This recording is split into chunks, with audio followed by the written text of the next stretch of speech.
Tonight with the Central Wisconsin Fire Department stretched to its breaking point. Good evening and thanks for joining us. I'm Melissa Langben. With too few firefighters, interim fire chiefs are asking for all the help they can get. News 9's Sabrina Lee has the story from Marshfield. Here at Marshfield Fire Rescue, they say they're averaging around 11 calls a day, and sometimes that means leaving the station empty, leaving their team stretched thin.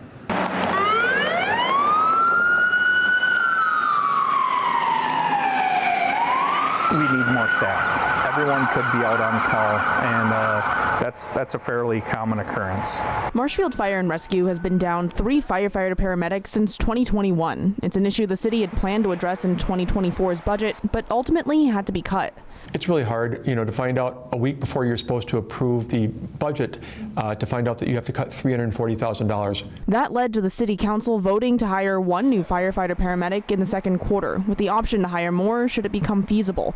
This leaves the department down 1 person per shift for the time being. I'm trying to figure out a way to at least get those 3 back in place because the demand is there. The calls are there. The 911 calls are up. A referendum that would have helped the department hire 6 more firefighter paramedics failed during the last election.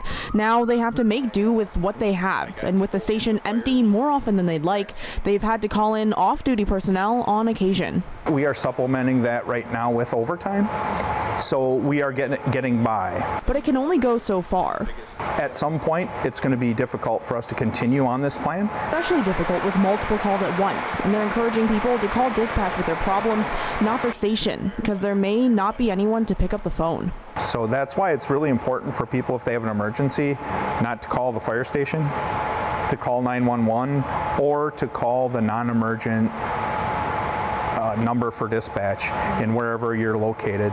Through it all, they're grateful for each other. They're putting together some of the best service that we can provide for this community. Despite the staffing issues, the department says they're doing everything they can to keep providing the best service possible. In Marshfield, I'm Sabrina Lee, News 9, WAOW.